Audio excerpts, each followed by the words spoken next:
اے دوست تجھے کیا معلوم بازار میں وہ کپڑا پہنچ چکا ہو جسے تیرا کفن بننا ہے.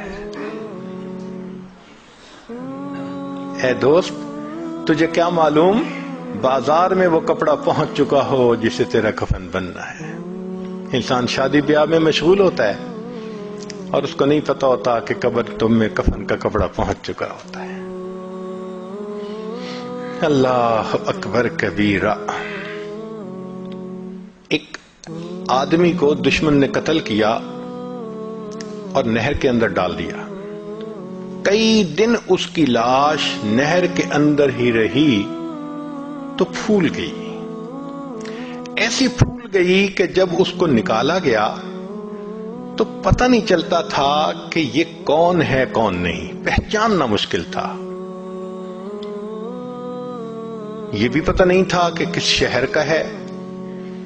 چنانچہ پولیس نے کاغذی کارروائی کر کے جو قریب بستی تھی اس کے عالم کو کہا کہ بھائی آخر مسلمان ہے، آپ اس کو نہلا دیں، کفنا دیں اور دفن کر دیں، ہمیں تو اس کے وارث کا کوئی پتہ نہیں. لو جی، امام صاحب نے بستی والوں کو کہا کہ لوگوں نہلا تو میں دوں گا، میرے پاس کفن کے پیسے تو نہیں ہیں، تو کفن کے پیسے دو. دیہاتی علاقوں میں لوگوں کے پاس کھانے پینے کے لیے چیزیں تو ہوتی ہیں، سپینڈنگ کیپیسٹی نہیں ہوتی، کیش نہیں ہوتا. انہوں نے کہا مولانا اعلان کر دو مسجد میں. بستی میں اعلان ہوا، لوگوں لاوارث نعش ہے، کفن خریدنا ہے، اس کا چندہ کرو. کوئی 5 روپے لایا، کوئی 10 روپے لایا. آدھا گھنٹہ اعلان ہوتا رہا لاوارث نعش، اور پھر جا کے پیسے پورے ہوئے تو اس کو کفن دے کے اس کا جنازہ پڑھا کے اس کو دفن کر دیا گیا. پولیس اس کی تفتیش میں تو لگی ہوئی تھی.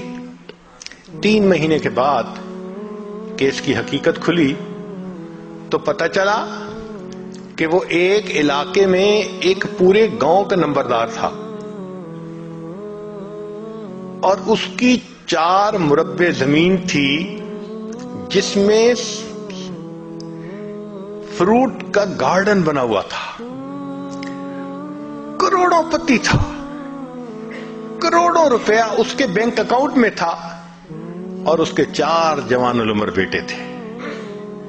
4 بیٹے ہیں، کروڑوں پتی ہے، بینک میں کروڑوں روپیہ ہے، لیکن اس کو کبھی پتہ نہیں تھا جب میں مروں گا میرے کفن کے لیے آدھا گھنٹہ چندہ کیا جائے گا.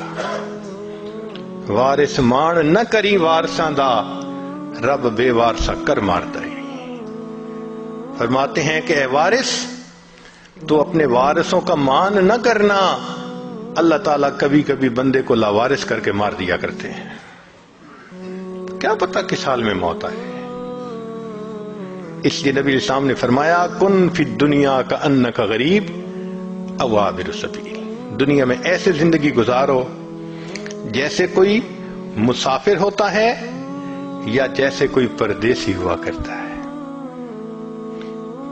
جو پردیسی ہوتے ہیں نا ان کے ذہن میں ہر وقت ہوتا ہے ہم نے واپس جانا ہے. ہم بھی یہاں پردیسی ہیں. ہر وقت یہ سوچ رہنی چاہیے کہ ایک دن ہم نے واپس اپنے وطن جنت جانا ہے، مگر غفلت آ جاتی ہے. اور غفلت بھی کیسی کہ بندے کو مرنا یاد ہی نہیں.